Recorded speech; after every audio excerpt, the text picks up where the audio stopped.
located at the intersection between Feongwu Road and Jingwang Road in Wuxi, China. This ongoing residential community project is near completion.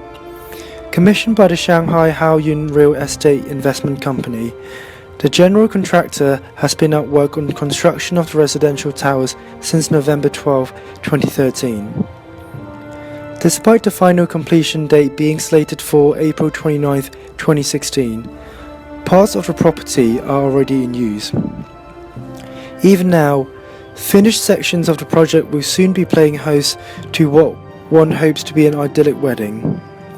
The pleasing aesthetic is of course no accident. To compete with neighbouring residential options, a large amount of effort was expended to ensure the location will leave a lasting impact on those who visit it. These charming veneer, however, belies a gruesome tale. In this program, we will provide first-hand accounts of a worksite tragedy. Those recounting the experiences were asked to do so in their native languages. 大纪元2015年11月23日讯， The tragedy struck on September 5, 2014. An accident occurred when the workers were working on the major structures of the second floor of building number 1. The victim was a steel worker. His entire right shoulder and part of his chest was struck and subsequently penetrated by a bundle of reinforcing steel bars, sliding off from the hook of a crane. He was immediately sent to the hospital. As till today, his right upper body turned out to be paralyzed, but he was fortunate enough to escape from death. After the investigation done by the project management team, it turned out that the crane was not operated by the regular licensed operator, who was absent that day, but instead was operated by the head of the steel workers.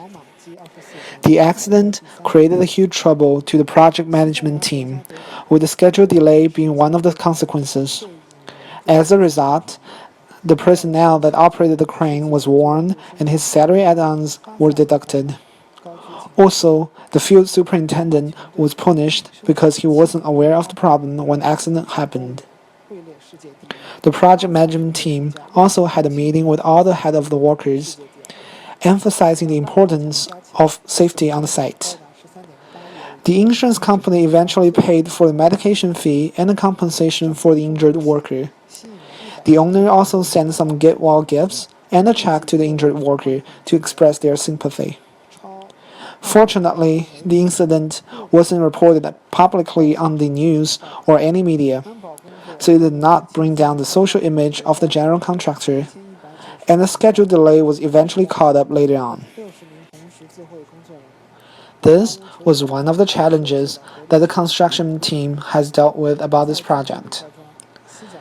There were other challenges occurred, such as a flooding of the basement due to the rain, a change order from the owner, and a failure of pile test due to disqualified subcontractor. But the project management team was able to eventually overcome all of the challenges, and there were several lessons we could learn from dealing with those challenges. 1. It is a good idea to think from every party's perspective when something undesirable occurred on the site, since the high level of cooperation is very important throughout the project, and having everyone happy leads to the high level of cooperation. 2. It is always important to foresee any issue about the project. Therefore, when planning the schedule, we need to take those into consideration so that we will have flexibility to deal with them. 3. Safety is always a top priority in a construction management project. A safety issue is very troublesome. The project management team needs to be alert about any potential danger to avoid such issues. 十足的皇马克星。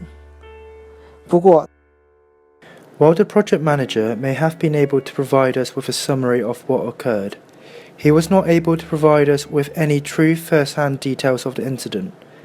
We look to the working men of the subcontractors for a more up-close perspective. Yes, I was there in Wuxi. We were originally brought in to drive the piles for the foundation of Building 1. Since the surrounding area is residential, we used a hydraulic pile driver instead of a traditional pneumatic or diesel hammer. The piles were hollow pre-stressed concrete cylinders cast off-site. Before starting work, we tested the in-situ bearing capacity of the piles, and we found that they could not hold the design load of 70 tons. The design team then adjusted the foundation design, and operations began. The hydraulic driver works by continuously increasing the load on piles so as to press them into the ground at a constant rate, until the desired bearing capacity is reached.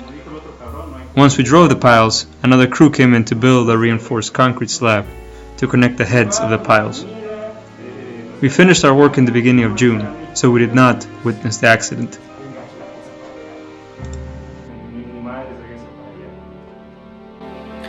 The majority of the people on site at the time of the accident did not actually witness it, but the news spread like wildfire.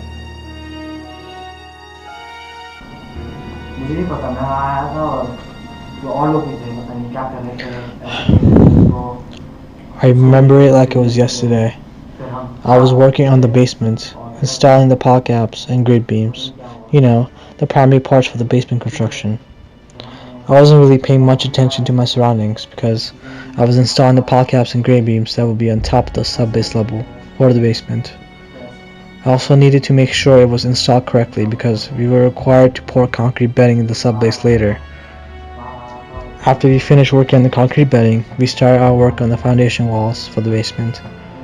The pouring of the concrete took quite some time, and so I wasn't really paying attention to what work was going on behind me. I was installing the rebar for the foundation slab and walls when a coworker came, shouting at me. We had talked before how there hasn't been an accident on site for so long, but it was surprising to me to hear what had happened. It was tragic, but I did not make much thought of it. I wasn't really close to the guy, but I still managed to get back to my work. Well, we had a schedule to follow that needed to be done. I needed to complete the ceiling after I had finished the central basement foundation slabs and walls. I felt bad for the guy, but we were in a tight schedule. Even though accidents like these might happen, we still need to do work.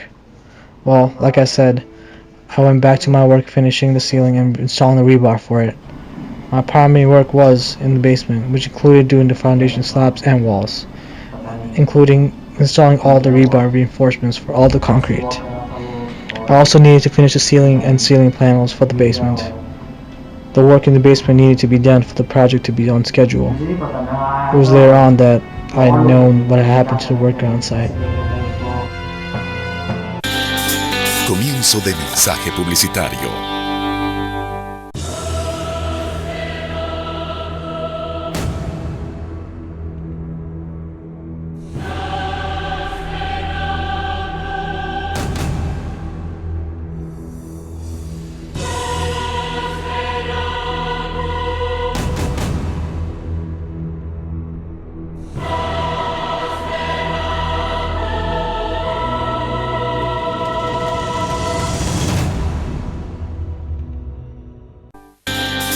Finalización del mensaje publicitario.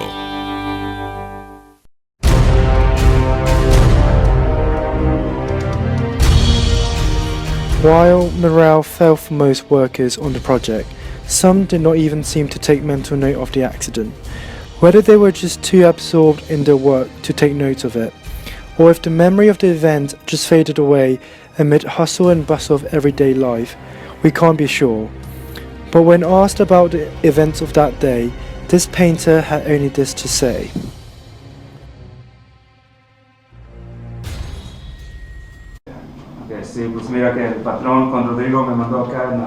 I was in charge of managing all the interior work on this project. Some of this work included the interior wall plaster, the wall painting, and the elevator equipment installation. The important aspects dealing with the interior wall plaster was to make sure the plaster were to be mixed well. Also, that the last coat of the wall plaster be very smooth. In order to do this, the workers were to go through the wall with a wet trowel in order to get a smooth finish. The wall painting scheduling was very important as well. Some rooms were different colors, or some had two different colors in one room. We had the wall painters start after the plaster crew got pretty far ahead with their work, and they followed the same path as the wall plaster group did. The elevator installation was very interesting as well. The assembly of the truss system that holds the elevator cart was only done for 3 floors initially. After the installation of the actual elevator cart and the electrical control system was done, the cart system was tested for the 3 floors, and it was successful. The rest of the truss system was then finished to the top of the building, along with the doors and call buttons on every floor. At the end of this, there was one last test run, which was successful and therefore finished the elevator assembly. We promised first-hand accounts of those who were nearby when the incident occurred, but on this History Channel exclusive, we were able to speak to the crane operator responsible for the accident.